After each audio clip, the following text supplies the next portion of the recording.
नमस्कार छात्रगण, मैं कांजी गढ़वी आप सबका इस वीडियो में स्वागत करता हूं। दोस्तों, आज हम FIBA हिंदी के कवि जयशंकर प्रसाद का साहित्य परिचय और उनकी कविता हिमाद्रि तुंग श्रृंग से का भावार्थ देखेंगे।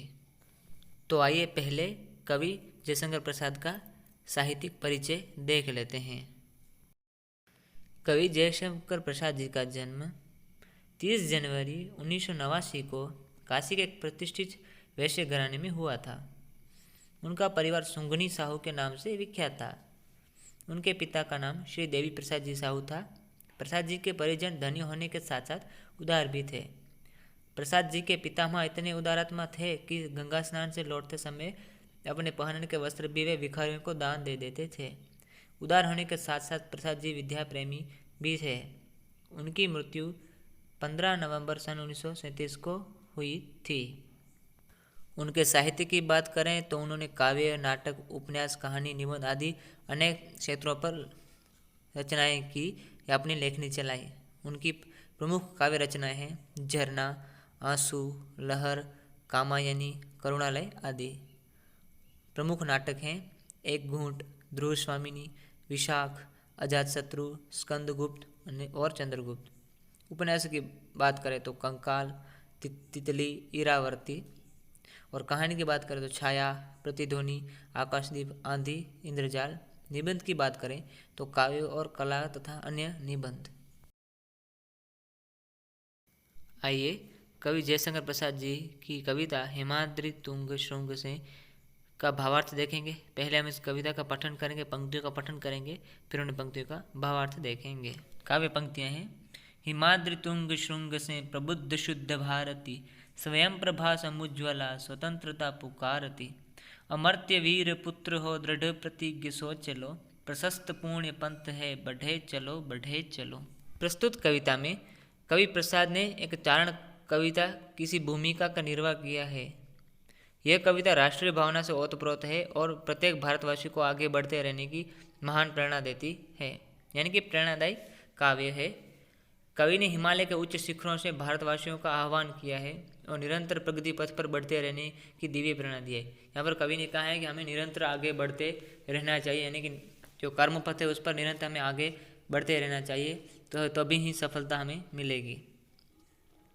कतिपय आलोचकों को कल्पना और सौंदर्य के छायावादी कवि की लेखनी से निस्तृत इस प्रकार की राष्ट्रीय भावना से परिपूर्ण कविता को देखकर आश्चर्य हो सकता है, किंतु वास्तविकता यह है कि केवल प्रसाद ने ही नहीं, छायावाद के अन्य कवियों ने भी यथावसर अपनी राष्ट्रीय भावना को सशक्त अभिव्यक्ति दी है, यानी कि एक राष्ट्र भावना वाली कविता है।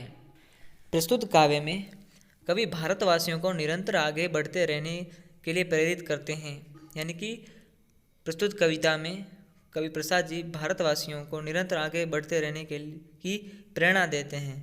कवि कहते हैं कि हिमालय के उच्च शिखरों से अपने आप में अत्यंत सुशोभित भारत माता भारतवासियों को पुकार पुकार कर कह रही है कि हिमालय के उच्च शिखरों से अपने आप में अत्यंत सुशोभित, यानी कि अत्यंत सुशोभित भारत माता अपने भारतवासियों को पुकार पुकार कर, यानी कि अपने बेटों से पुकार पुकार कर कह रही है कि हे भारतवासियों, तुम सभी अमर वीर हो और अपनी प्रतिज्ञा पर दृढ़ रहने वाले हो। भारतवर्ष की उन्नति का पंथ तुम्हारे समक्ष है, इस पर निरंतर बढ़ते चलो। यानी कि भारत माता भारतवासियों से कहती है कि तुम सभी अमरवीर हो, अपनी प्रतिज्ञा पर दृढ़ रहने वाले हो और भारतवर्ष की उन्नति का पंथ तुम्हारे समक्ष है, इस पर निरंतर बढ़ते चलो। यानी कि उन्नति का पथ, जो भारतवर्ष की उन्नति का पंथ है, उस पर बढ़ते रहने को भारत माता अपने भारतवासियों से कहती है।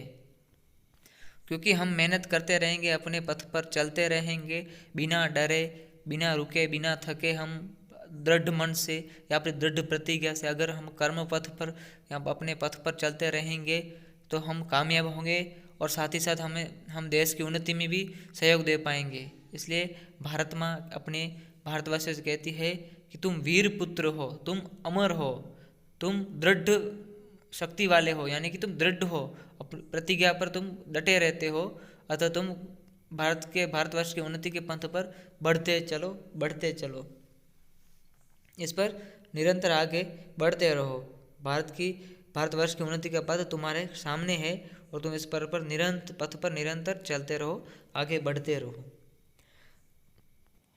कवि पुनः भारतवासियों को आगे बढ़ते रहने के लिए प्रेरणा दे रहा है और साथ ही यह भी कह रहा है कि शत्रुओं की विशाल सेना के रहते हुए भी साहस मत छोड़ो, आगे बढ़ते रहो। यानी कि कवि पुनः भारतवासियों को आगे बढ़ते रहने के लिए प्रेरणा देते हैं और साथ में यह भी कहते हैं कि शत्रुओं की विशाल सेना तुम्हारे सामने खड़ी है, फिर भी तुम साहस मत छोड़ो, क्योंकि तुम वीर पुत्र हो, तुम आगे बढ़ते चलो, आगे बढ़ते चलो। अर्थात मार्ग में अनेक शत्रु आएंगे, यानी कि अनेक शत्रुओं का सामना करना पड़ेगा। पर यहाँ पर कवि कहते हैं कि हे भारतवासी, भारत के वीरों, तुम सब वीर हो, अतः शत्रुओं का सामना करो, शत्रु के सेना के रहते हुए भी तुम साहस मत छोड़ो, अपनी हिम्मत मत हारो, तुम निडरता से उनका सामना करो और पथ पर आगे बढ़ते चलो, आगे बढ़ते चलो। यहाँ पर कवि ने भारतवासियों को कर्म पथ पर आगे बढ़ने की प्रेरणा दी है। कवि कहते हैं कि भारत के वीरों, तुम वीर पुत्र हो, मार्ग में चाहे भले शत्रुओं की सेना आए, पर तुम अपना साहस मत छोड़ो, अपनी हिम्मत मत हारो और दृढ़ मन से और दृढ़ शक्ति से आगे बढ़ते चलो, पथ पर आगे बढ़ते चलो।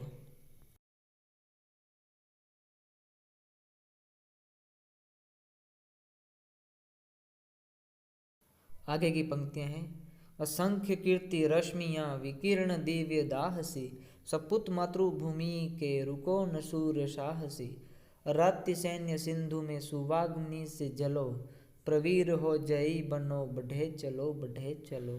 कवि इन पंक्तियों में भारतवासियों को संबोधित करते हुए कहते हैं कि असंख्य कीर्ति रूपी किरणें हम भारतवासियों के अंतर्मन में दिव्य ज्वाला की तरह फैली हुई हैं। हम मातृभूमि के सच्चे सपूत हैं, इसलिए हमें रुकना नहीं है। यानी कि कहते हैं कि हम वीर हैं, हम मातृभूमि के सच्चे रक्षक हैं, सच्चे वीर हैं, सच्चे सपूत हैं, अतः हमें मार्ग में रुकना नहीं है, हमें थकना नहीं है, हमें साहस मत नहीं छोड़ना है, हमें हिम्मत नहीं हारनी है, हमें पथ पर आगे बढ़ते रहना है, आगे बढ़ते रहना है। कवि आगे कहते हैं कि शत्रु की विशाल सेना रूपी समुद्र को देखकर साहस मत छोड़ो और उस विशाल समुद्र में समुद्र की अग्नि की तरह जलकर शत्रु सेना को भस्म कर दो।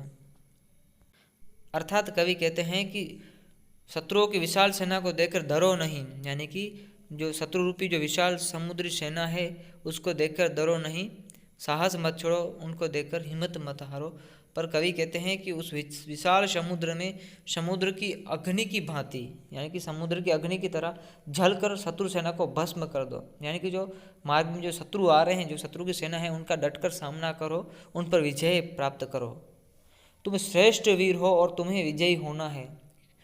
कवि कहते हैं कि हम श्रेष्ठ वीर हैं, हम वीर पुरुष हैं, हम भारत माँ के सपूत हैं, अतः हमें हिम्मत नहीं हारनी चाहिए और मार्ग पर आगे बढ़कर विजयी होना है, यानी कि विजय को प्राप्त करना है। अतः किसी भी प्रकार की चिंता किए बिना आगे बढ़ते रहो।